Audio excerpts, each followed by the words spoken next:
എല്ലാവർക്കും നമസ്കാരം. പ്രാർത്ഥനാസ് food and ക്രാഫ്റ്റിലേക്ക് സ്വാഗതം.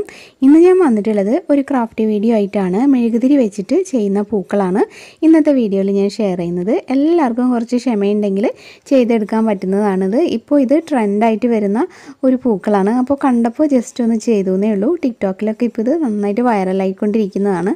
അപ്പോൾ ജസ്റ്റ് ട്രൈ ചെയ്തപ്പോൾ അത് നിങ്ങൾക്കും കൂടി ഷെയർ ചെയ്യാണ്. അപ്പോൾ നമുക്ക് ഇത് എങ്ങനെയാണ് ചെയ്യാമെന്ന് നോക്കാം. അതിന് വേണ്ടിയിട്ട് നമുക്ക് ആദ്യം മെഴുകൊന്ന് ഉരുക്കിയെടുക്കണം. നമുക്ക് ഡബിൾ ബോയിലിംഗ് മെത്തേഡ് വെച്ചിട്ട് മെഴുക് ഉരുക്കാം. ആദ്യം ഒരു പാത്രത്തിൽ കുറച്ച് വെള്ളം എടുക്കുക. എന്നിട്ട് അതിൻ്റെ മുകളിൽ മറ്റൊരു പാത്രം വയ്ക്കുക. എന്നിട്ട് അതിലേക്ക് നമുക്ക് എത്ര പൂക്കൾ ഉണ്ടാക്കണോ അതിനനുസരിച്ചിട്ട് ഉള്ള മെഴുകുതിരി ഇടുക. ഞാനിപ്പോൾ ഒരു 2-3 മെഴുകുതിരിയാണ് ഇട്ട് കൊടുക്കുന്നത്. എന്നിട്ട് നമുക്ക് കളറിന് വേണമെങ്കിൽ ക്രയോൺസ് യൂസ് ചെയ്യാം, അല്ലെങ്കിൽ ഏതെങ്കിലും കളറുകൾ ആഡ് ചെയ്ത് കൊടുത്താലും മതി.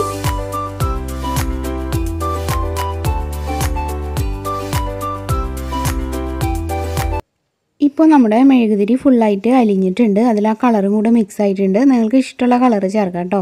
ഇനി അതിൻ്റെ ആ ഒരു തിരികളൊക്കെ നമുക്ക് എടുത്തു മാറ്റാം. ഇതുപോലെ തന്നെ വേറെ 2 മെഴുകുതിരിയും കൂടി ഞാൻ അവിടെ ഉരുക്കാൻ വെച്ചിട്ടുണ്ടായിരുന്നു. അതിൽ ഞാൻ യെല്ലോ ക്രയോൺസാണ് ആഡ് ചെയ്തത്. അപ്പോൾ 2 കളറിലാണ് ഇന്ന് നമ്മൾ പൂക്കൾ ഉണ്ടാക്കാനായിട്ട് ഉദ്ദേശിച്ചത്. അതുകൊണ്ടാണ് ഇപ്പോൾ നമ്മൾ മെഴുക് ഉരുക്കിയത് ഇങ്ങനെ എടുത്ത് മാറ്റിയിട്ടുണ്ട്. ആ ഒരു അടിയിലുള്ള പാത്രം അങ്ങനെ തന്നെ ഇരിക്കട്ടെ.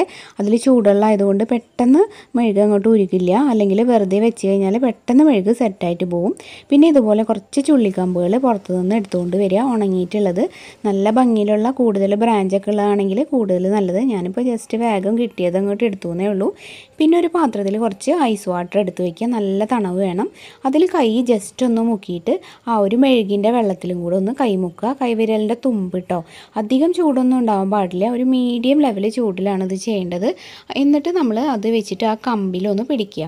അപ്പോൾ ആ കമ്പിൽ നമ്മുടെ വിരലിൻ്റെ ആ ഒരു അടയാളത്തിൽ മെഴുക് അങ്ങോട്ട് സെറ്റാവും. അപ്പോഴാണ് ഒരു പൂവ് നമുക്ക് കിട്ടുന്നത്. കുറച്ച് കഴിയുമ്പോൾ ഈ മെഴുക് ഉരുക്കിയത് കട്ടയാവുമെന്ന് തോന്നുകയാണെങ്കിൽ ഒന്നുകൂടെ ഒന്ന് ചൂടാക്കിയാൽ മതി, നേരത്തെ ചെയ്ത പോലെ തന്നെ.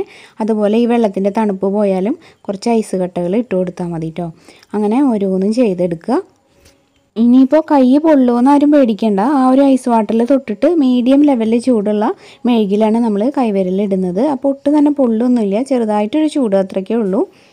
ചിലപ്പോൾ കുറച്ച് പൂക്കളൊക്കെ ഇങ്ങനെ അടർന്നു പോയിന്ന് വരും. അത് കാര്യമാക്കണ്ട, നമ്മൾ വീണ്ടും ചെയ്യുക. കറക്റ്റായിട്ട് നമുക്ക് ചെയ്തെടുക്കാൻ പറ്റും. ജസ്റ്റ് ഇങ്ങനെ തുമ്പേ ഞാൻ തൊടുന്നുള്ളൂ. ഒരുപാട് ഇങ്ങനെ ഡെപ്തുള്ള പൂക്കൾ ഉണ്ടാക്കണമെങ്കിൽ കുറച്ചധികം വിരൽ മുക്കണം. ഞാൻ ആ തുമ്പ് ഇങ്ങനെ തൊട്ട് ഒരു കണിക്കൊന്നേരെ ലെവലിൽ ഇങ്ങനെ ചെയ്തെടുക്കുകയാണ്. കൂടുതൽ ബ്രാഞ്ചുള്ള കമ്പാണ് നമ്മുടെ കയ്യിൽ ഉണ്ടെങ്കിൽ കുറച്ചുകൂടെ നല്ല ഭംഗി ഉണ്ടാവും. അപ്പോൾ നിങ്ങൾ അങ്ങനത്തെ എടുക്കാനായിട്ട് നോക്കാം കേട്ടോ ഇങ്ങനെ ചെയ്യുമ്പോൾ.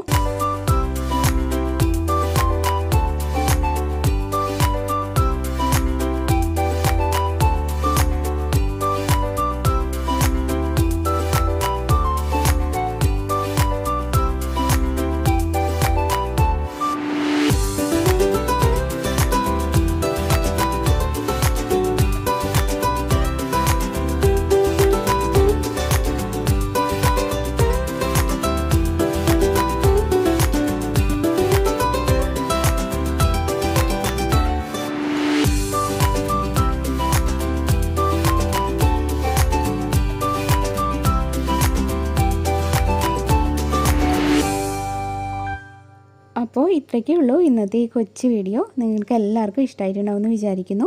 ജസ്റ്റ് ഇപ്പോൾ നമുക്ക് എല്ലാവർക്കും ചെയ്യാവുന്നതേ ഉള്ളൂ. ആദ്യം നല്ല തണുത്ത വെള്ളത്തിൽ കൈവിരൽ മുക്കുക.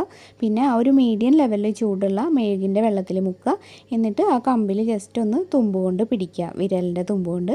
എന്നിട്ട് പതുക്കെ ഒന്ന് വിടിയിച്ചെടുക്കുക. അതാണ് അതിൻ്റെ ഒരു ടെക്നിക്ക്. അപ്പോൾ ഇതിനേക്കാളും നല്ല ഭംഗിയിൽ എല്ലാവരും ഇത് ചെയ്ത് നോക്കുക. എന്നിട്ട് അഭിപ്രായങ്ങളൊക്കെ എന്നോട് പറയാം കേട്ടോ. ഞാൻ ഈ ഒരു വീഡിയോ ടിക്ടോക്കിൽ കണ്ടപ്പോൾ ജസ്റ്റ് ഒന്ന് ട്രൈ ചെയ്ത് നോക്കിയതാണ്. പെട്ടെന്ന് ചെയ്തുകൊണ്ട് ഒരുപാട് കളേഴ്സിലൊന്നും ചെയ്യാൻ പറ്റിയില്ല. വേഗം ഒന്ന് ചെയ്ത് നോക്കിയതാണ്. അപ്പോൾ ഒന്ന് വീഡിയോ ആക്കിയെന്നുള്ളൂ. അപ്പോൾ വീഡിയോ നിങ്ങൾക്ക് ഇഷ്ടമായിട്ടുണ്ടെങ്കിൽ തീർച്ചയായും ഈ വീഡിയോന് ഒരു ലൈക്ക് തരിക. ഈ വീഡിയോ നിങ്ങളുടെ ഫ്രണ്ട്സിനും റിലേറ്റീവ്സിനും ഒക്കെ ഒന്ന് ഷെയർ ചെയ്ത് കൊടുക്കുക. അതുപോലെ പുതുതായിട്ട് ആരെങ്കിലും നമ്മുടെ ഈ ചാനൽ ഇപ്പോൾ കാണുന്നുണ്ടെങ്കിൽ ഒന്ന് സബ്സ്ക്രൈബ് ചെയ്തിട്ട് നമ്മുടെ ഫാമിലിയിൽ ജോയിൻ ചെയ്യണം കേട്ടോ. സബ്സ്ക്രൈബ് ചെയ്യുമ്പോൾ ബെല്ലൈക്കൺ ക്ലിക്ക് ചെയ്യുക. അതോടൊപ്പം വരുന്ന ഓൾ എന്നുള്ളൊരു ഓപ്ഷനും എനേബിൾ ആക്കുക. എന്നാലേ കറക്റ്റായിട്ട് നോട്ടിഫിക്കേഷൻസ് ഒക്കെ വരുള്ളൂ. നമ്മുടെ പുതിയ ചാനലായിട്ടുള്ള പ്രാർത്ഥനാസ് വേൾഡും എല്ലാവരും ഒന്ന് സപ്പോർട്ട് ചെയ്യണം. ഇനിയപ്പോൾ നാളെ പുതിയൊരു നല്ല ഐഡിയ ആയിട്ട് നല്ലൊരു വീഡിയോ ആയിട്ട് വീണ്ടും വരാം. അതുവരെ എല്ലാവർക്കും നന്ദി. താങ്ക്